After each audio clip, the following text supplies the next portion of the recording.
Hello everyone, myself doctor Pulkit Sharma. तो आज के इस वीडियो में अपन बात करेंगे, जब आपका रीनीट 2026 का एग्ज़ाम हुआ था तो जो भी कोचिंग इंस्टीट्यूट्स थे, चाहे बड़ा कोचिंग इंस्टीट्यूट हो, छोटा कोचिंग इंस्टीट्यूट हो, नेशनल लेवल का कोचिंग इंस्टीट्यूट हो या लोकल लेवल का कोचिंग इंस्टीट्यूट हो, सारे कोचिंग इंस्टीट्यूट एक बात पे सहमत थे कि पेपर बहुत डिफिकल्ट आया है। फिजिक्स और केमिस्ट्री का सेक्शन बहुत डिफिकल्ट आया है। अब होता क्या है, कुछ दिन के बाद में बहुत सारे कोचिंग इंस्टीट्यूट्स क्लेम करना शुरू करते हैं कि हमारे यहाँ से 690 प्लस इतने बच्चे हैं, 680 प्लस इतने बच्चे हैं, 700 प्लस इतने सारे बच्चे हैं। अब उसके बाद में बहुत ज़्यादा पैनिक हो गया उन स्टूडेंट्स के बीच में जो इनिशियली बहुत खुश थे, जिनका स्कोर 560, 570, 580 या 590 तक भी आ रहा है। अब वो बच्चे परेशान हैं कि उनका सिलेक्शन होगा या नहीं होगा। अब इसके रिगार्डिंग यूट्यूब पे बहुत सारी चीज़ें चल रही हैं। देखो, एक तो बच्चों के बीच में पैनिक है, वो तो है ही है, पर जो एक्सप्लेनेशन दे रहे हैं जो डिफरेंट कोचिंग इंस्टीट्यूट वाले, इनके अगेंस्ट में जो वीडियो बना रहे हैं कि इतने मार्क्स आ रहे हैं, वो प्रैक्टिकली पॉसिबल नहीं है। या फिर बहुत सारी जो चीज़ें एक्सप्लेन करी जा रही हैं, वो देखो एक सिंपल एक्सप्लेनेशन है कि पेपर बहुत डिफिकल्ट था, इसमें आपको 550 के अराउंड गवर्नमेंट एमबीबीएस मिल जाएगा। ये एक्सप्लेनेशन दी जा रही है, पर ये कोई लॉजिकल एक्सप्लेनेशन नहीं है। और इसमें जो लोग ये आपको एक्सप्लेनेशन दे रहे हैं, वो किसी ना किसी कोचिंग इंस्टीट्यूट के साथ या तो खुद एसोसिएटेड है या फिर ओनर ही है उस कोचिंग इंस्टीट्यूट के। और इसमें क्या होता है, थोड़ा सा जेलसी का फैक्टर भी आ जाता है, क्योंकि मैंने बहुत सारे वीडियोस देखे जिसमें वो एक दूसरे कोचिंग इंस्टीट्यूट के ऊपर ये बोल रहे हैं कि किसी का बैच बेचने के लिए वो क्लेम कर रहे हैं कि 700 से ऊपर इतने सारे स्टूडेंट्स हैं। डिफरेंट तरीके के एक दूसरे के ऊपर एलिगेशन भी लगाए जा रहे हैं। इसमें हो क्या रहा है, बच्चों के बीच में पैनिक हो रहा है। बच्चों को लग रहा है कि कट ऑफ एकदम से एक्स्ट्राऑर्डिनरी हाई तो नहीं चले जाएगा, 2024 की तरह तो नहीं हो जाएगा। तो आज के इस वीडियो में अपन लॉजिकली मैं आपको समझाऊंगा, लॉजिकली डाटा के बेसिस पे बताऊंगा।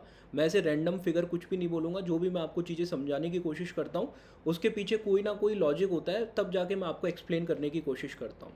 ठीक है, आज के इस वीडियो में मैं कंपेयर करूँगा 2024, 2025 और 2026 का कट ऑफ किस तरीके से डिसाइड होती है, क्या लॉजिक होता है, कट ऑफ आपकी एक्चुअल क्या जाने वाली है, उसके पीछे क्या लॉजिक होता है, उसके बारे में आज के इस वीडियो में अपन बात करेंगे। तो वीडियो पूरा देखना, समझना, आपको खुद समझ में आ जाएगा कट ऑफ कितना रहने वाला है, कट ऑफ किस डायरेक्शन में जाने वाला है। ठीक है, तो जैसे कि आप देख सकते हो, नीट 2024 का पेपर है, आपको पता है। एक एक चीज़ मैं आपको बताऊंगा, आप एग्री करना, डिसएग्री करना। 2024 का पेपर है, वो सबसे ईजी पेपर था अब तक का। ठीक है, ईजीएस्ट एग्जाम था आपका नीट की हिस्ट्री का। कट ऑफ भी आपको ये चीज़ बताती है। तो अगर अपन नीट 2024 की बात करें तो नीट 2024 में ऑब्वियसली ईजी एग्जाम था। 720 काफ़ी सारे स्टूडेंट्स के आए थे, तो 720 मार्क्स पे पहली रैंक थी। और जो कट ऑफ थी, जो अराउंड आपकी 25,000 रैंक थी, वो आपकी 650 मार्क्स पे थी। तो जो बच्चा रैंक 1 ला रहा था और जो बच्चा जस्ट सेलेक्ट हो रहा था, उसके बीच में 70 मार्क्स का डिफरेंस था। रैंक 1 और कट ऑफ के बीच में 70 नंबर का डिफरेंस था। नीट 2025 की बात करूं, टफेस्ट पेपर था, आप सब एग्री करोगे कि बहुत डिफिकल्ट एग्जाम था। रैंक 1 आपकी 686 मार्क्स पे आई, 720 किसी के नहीं आए क्योंकि बहुत डिफिकल्ट एग्जाम था। ये भी आपकी इतनी इंपॉर्टेंट बात नहीं है।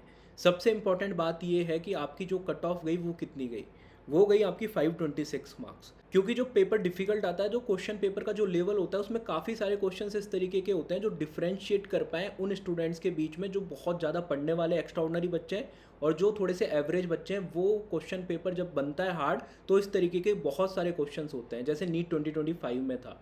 नीट 2024 में इस तरीके के क्वेश्चंस ना के बराबर थे जो डिफ्रेंशिएट कर पाएँ। तो जो बच्चा नॉर्मल एवरेज पढ़ने वाला था, उसके भी 650 के आसपास आके उसको गवर्नमेंट एमबीबीएस की सीट मिल रही थी। और जो बच्चा एक्स्ट्रा ऑर्डनरी था, उसके भी आपके 700 के आसपास, 710, 20 के आसपास आ पा रहे थे। जो डिफरेंस था मार्क्स का, वो काफ़ी कम था, 70 नंबर आपका, जैसे मैंने बताया, रैंक 1 और कट ऑफ के बीच में डिफरेंस था। पर नीट 2025 का पेपर थोड़ा डिफिकल्ट था। बहुत सारे क्वेश्चन ऐसे थे जो डिफ्रेंशिएट कर पा रहे थे स्टूडेंट्स को आपस में। तो रैंक 1 और कट ऑफ के बीच में जो डिफरेंस था, वो आपका अराउंड 160 नंबर, 160 मार्क्स के आसपास का था। तो अब आपको ये चीज़ समझ आ रही होगी। अब अपन बात करते हैं नीट 2026 का पेपर कैसा था आपके हिसाब से। 2024 जैसा था या 2025 जैसा था?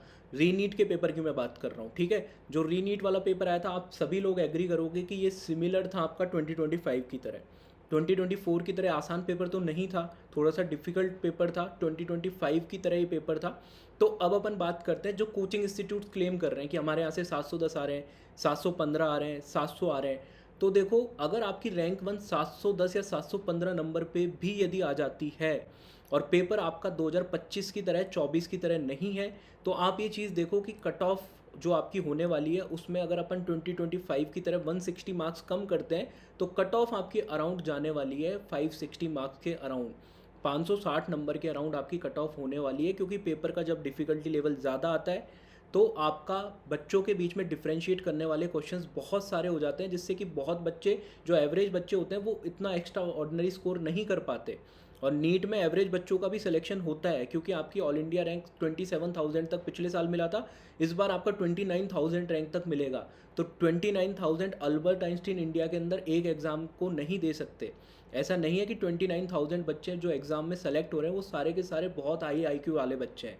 उसमें कुछ स्टूडेंट होते हैं जो एक्स्ट्रा ऑर्डिनरी परफॉर्म करते हैं, 700 से ऊपर भी लाना बहुत मुश्किल है इस वाले पेपर में, पर कुछ बच्चे लाएंगे ऑब्वियस है, पर उनके बेस पे आपकी कट ऑफ डिसाइड नहीं होगी। जैसे कि 2025 में कट ऑफ और जो रैंक वन था उसके बीच में 160 मार्क्स का डिफरेंस था, उसी तरीके का डिफरेंस आपको इस वाले एग्जाम में भी देखने को मिलेगा, क्योंकि इस साल के पेपर का जो लेवल था वो पिछले साल के पेपर की तरह ही था। ये लॉजिकल एक्सप्लेनेशन मैं आपको दे रहा हूँ, आई होप आपको समझ में आई होगी मैं किस डायरेक्शन में बातें कर रहा हूँ। तो आपके 560 के आसपास मार्क्स हैं, डेफिनेटली आपका सिलेक्शन होगा, गवर्नमेंट एमबीबीएस की सीट आपको ऑल इंडिया कोटा में मिलने वाली है। और मैंने जैसे ही एग्ज़ाम हुआ था उसके 1 घंटे बाद, जस्ट 1 घंटे बाद कट ऑफ का वीडियो बताया था, जिसमें मैंने जो कट ऑफ आपको बताई थी वो 560 मार्क्स ही बोली थी। जैसे एग्ज़ाम आपका 5:30 के आसपास ख़त्म हुआ था, तो 6:30 बजे मैंने जो वीडियो डाला है, जिस दिन आपका नीट यूजी का एग्ज़ाम था, रीनीट वाला, उसी दिन मैंने इस वीडियो में आपको जो कट ऑफ बताई थी वो 560 के अराउंड ही बताई थी। अभी भी मैं वही कट ऑफ आपको बता रहा हूँ। और एक दूसरी इंपॉर्टेंट चीज़ जो आपको समझने की कोशिश करनी है, बच्चों का जो स्कोर आ रहा होता है उस बेस पे डिसाइड होती है कट ऑफ किस तरीके की जाने वाली है। और जो कोचिंग इंस्टीट्यूट वाले होते हैं वो कट ऑफ हमेशा बताते हैं पेपर का लेवल किस तरीके का हुआ, पेपर डिफिकल्ट था, आसान था, उस बेसिस पे आपका बताते हैं स्कोर कट ऑफ कितने जाने वाली है। या फिर वो ज़्यादा से ज़्यादा एनालिसिस करते हैं, तो उनके कोचिंग में वहाँ जो टॉपर बच्चे थे उनका स्कोर देख लेते हैं कि हमारे यहाँ पे टॉपर्स के इतना स्कोर आता था, अभी उनका थोड़ा सा कम हो गया है तो कट ऑफ नीचे की तरफ चली जाएगी। कभी भी वो उस लेवल पे ध्यान ही नहीं देते जो एवरेज बच्चा होता है, जो सिलेक्शन रेंज में होता है, जो बिल्कुल कट ऑफ पार कर चुका होता है, इतने ही उसके बस मार्क्स होते हैं, ज़्यादा मार्क्स नहीं होते, इतने मार्क्स होते हैं कि गवर्नमेंट सीट उसको मिल जाए, वहाँ पे वो कभी फोकस ही नहीं करते। यही कारण है कि बड़े बड़े कोचिंग इंस्टीट्यूट आप देखोगे, इंडिया के अंदर सबसे बड़ा जो ऑफलाइन कोचिंग इंस्टीट्यूट है, आपको पता है कौन है, उनके जो डायरेक्टर है वो पिछले कुछ सालों से बहुत गलत प्रिडिक्ट कर रहे हैं कट ऑफ, आप देख सकते हो। ठीक है, पिछले साल भी 490 के आसपास कट ऑफ प्रिडिक्ट कर दी। कट ऑफ में आपको लगातार बताया जा रहा था 525 से 530 के बीच में जाएगी, मैंने आपको पिछले साल बताया था, लगातार बताया था, आप पिछले साल के वीडियोस जाके भी देख सकते हो। बहुत सारे बच्चे बोलते थे कि सर आप कैसे बोल सकते हो, इतने बड़ी कोचिंग इंस्टीट्यूट के डायरेक्टर है वो 490 बता रहे हैं। तो देखो, आपको ये चीज़ समझनी चाहिए कि पेपर का लेवल किस तरीके का आया है, वो तो एक फैक्टर ही है, पर सबसे इंपॉर्टेंट फैक्टर है कि बच्चों का स्कोर किस तरीके का आ रहा है, मेजोरिटी ऑफ स्टूडेंट किस रेंज में है, जो बच्चे सिलेक्शन रेंज में थे वो किस तरीके का स्कोर कर पा रहे हैं, कहाँ पे एक्चुअल भीड़ इकट्ठा हो रही है, कहाँ पे बच्चे एक तरीके से फिक्स हो रहे हैं, उसके ऊपर स्कोर कर पाना थोड़ा सा मुश्किल हो रहा है स्टूडेंट्स के लिए। उसके लिए बहुत सारे बच्चों का डाटा कलेक्ट करना पड़ता है। और मैंने थाउजेंड्स ऑफ स्टूडेंट्स का यूट्यूब पे बहुत सारे लाइव सेशन करे, बहुत सारे कमेंट्स पढ़े, बहुत सारे स्टूडेंट जो संपर्क में थे उनका स्कोर का एनालिसिस करा, उनका पहले स्कोर क्या आता था कोचिंग में, उनका जो आपका पहला एग्ज़ाम था नीट का उसमें क्या स्कोर था, अभी रीनीट वाले एग्ज़ाम में क्या स्कोर आ रहा है। तो मैंने आपको इनिशियली बहुत स्टार्टिंग से ही अभी ये सेम चीज़ बोल रहा हूँ कि आपकी जो कट ऑफ है वो 560 के अराउंड रह सकती है। अगेन देखो, मैं आपको होप नहीं दे रहा कि 520, 25, 30 चले जाएगी, पिछले साल की तरह होने वाला है, बिल्कुल नहीं होने वाला। मैं आपको शुरू से बता रहा हूँ, पिछले साल से थोड़ा सा अच्छा स्कोर आ रहा है बच्चों का, बच्चे थोड़ा अच्छा परफॉर्म कर रहे हैं। वो आप कोई भी रीज़न मान सकते हो कि अडेप्टेशन आ गया वो स्टूडेंट्स के बीच में, मेंटली प्रिपेयर हो कि थोड़ा सा डिफिकल्ट एग्जाम आएगा, तो वो बच्चे पैनिक नहीं हुए एग्जाम सेंटर के अंदर, या फिर 15 मिनट का एक्स्ट्रा टाइम मिल गया हो, या फिर बायोलॉजी आसान आ गई जिसकी वजह से फिजिक्स और केमिस्ट्री के लिए थोड़ा सा एक्स्ट्रा टाइम मिल गया हो, कोई भी रीज़न हो। पर जो एक्चुअल चीज़ है वो ये है कि बच्चों का स्कोर पिछले साल से थोड़ा सा बेटर आ रहा है, तो कट ऑफ ऊपर की तरफ जाएगी। पर कट ऑफ आपका 560 के अराउंड ही रहने वाला है। 560 के अराउंड आपका स्कोर है, तो आप डेफिनेटली एक्सपेक्ट कर सकते हो कि गवर्नमेंट मेडिकल कॉलेज आपको मिल जाए। इसके अलावा अगर काउंसलिंग के रिगार्डिंग आपको कोई भी रिक्वायरमेंट है, आपका जो भी स्कोर आ रहा है, ठीक है, अगर आप प्राइवेट मेडिकल कॉलेजेस देख रहे हो या फिर गवर्नमेंट मेडिकल कॉलेज के लिए आप उम्मीद कर रहे हो कि आपको गवर्नमेंट मेडिकल कॉलेज मिल जाएगा, जो भी आपका स्कोर आ रहा है, या फिर डिफरेंट कोर्स जो आपका BMS, BHMS या फिर वेटनरी के कोर्सेज के लिए काउंसलिंग के लिए देख रहे हो, तो आप इस नंबर पे हमसे कांटेक्ट कर सकते हो। कैसे करना है, आपको व्हाट्सअप पे मैसेज करना है शुरू में, ठीक है, शुरू में आपको कॉल नहीं करना है, व्हाट्सअप पे मैसेज करना है। फिर यहाँ पे आपके पास में 2 ऑप्शन होंगे, एक तो आप व्हाट्सअप असिस्टेंस वाला प्लान 1 ले सकते हो और कॉलिंग असिस्टेंस वाला प्लान 2 ले सकते हो। सबसे इंपॉर्टेंट चीज़ आपकी ये है, आपकी डायरेक्टली मेरे से ही कम्युनिकेशन होगा, व्हाट्सअप पे भी मेरे से ही कम्युनिकेशन होगा और कॉलिंग पे भी आपकी डायरेक्टली मेरे से बात होगी। ऐसा नहीं कि आपकी रैंडम किसी भी स्टाफ से बात करा दी जाएगी। इस तरीके का नहीं होने वाला है। और इसमें आपको सभी चीज़ें मिलेंगी जो भी आपकी लास्ट राउंड ऑफ काउंसलिंग तक रिक्वायर्ड, जैसे आपकी प्रेफरेंस लिस्ट हो ऑल इंडिया कोटा की या स्टेट कोटा की, इतनी सारी काउंसलिंग चलती है, इतने सारे राउंड होते हैं, बिल्कुल पैरेलल राउंड होते हैं। तो वहाँ पे आपको डिसाइड करना होता है कि आपको किस राउंड में कौन सा कॉलेज आपके लिए सही रहेगा, किस राउंड में आपको जाना है, कहाँ पे फ्री एग्जिट करना है, कहाँ पे रिपोर्ट करना है। ये सारी चीज़ें डिसीजन मेकिंग में जो आपके लिए इंपॉर्टेंट है, उसमें लास्ट राउंड तक आपकी हेल्प करी जाएगी, चाहे आप गवर्नमेंट कॉलेज के लिए काउंसलिंग कराएं या प्राइवेट कॉलेज के लिए कराएं। इसके अलावा हमारे पास इंडिया के हर मेडिकल कॉलेज का रिव्यू मौजूद है, क्योंकि पिछले कुछ सालों में, पिछले 5-6 सालों में मोर देन 3000 स्टूडेंट्स की हमने पेड काउंसलिंग कराई है। तो हमारे स्टूडेंट इंडिया के डिफरेंट मेडिकल कॉलेजेस में हर जगह मौजूद हैं।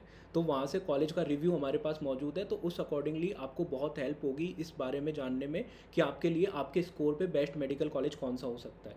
तो कैसे आपको कांटेक्ट करना है, इस नंबर पे आपको व्हाट्सएप पे मैसेज करना होगा और उसके बाद में आप कांटेक्ट कर सकते हैं। और इसके बाद अगर आप प्लान टू ज्वाइन करते हैं कॉलिंग असिस्टेंस वाला, तो आपको मेरा पर्सनल नंबर मिलेगा जिस पे आपकी डायरेक्टली कॉल पे मेरे से बात होगी। तो आई होप मैंने जो आपको एक्सप्लेन करा है कट ऑफ के रिगार्डिंग, ये चीज़ें आपको समझ में आई होंगी। लॉजिकल चीज़ें मैंने आपको समझाने की कोशिश करी है, ऐसे नहीं बोला कि पेपर डिफ़िकल्ट है तो कट ऑफ कम ही जाएगी, या फिर झूठी होप नहीं दी आपको कि कट ऑफ बिल्कुल 500, 510, 520 चली जाएगी। जो भी लॉजिकल चीज़ें थी वो मैंने आपको समझाने की कोशिश करी है। इसके अलावा इस चैनल पे बहुत सारी चीज़ें अभी लाइंड अप हैं, कॉलेज के रिगार्डिंग, काउंसलिंग के रिगार्डिंग, कॉलेज के रिव्यूज़ के पॉडकास्ट के रिगार्डिंग बहुत सारी चीज़ें आपको इस चैनल पे देखने को मिलेगी। तो चैनल को सब्सक्राइब कर लीजिए। Thanks for watching the video. मिलते हैं किसी अगले वीडियो में। बाय।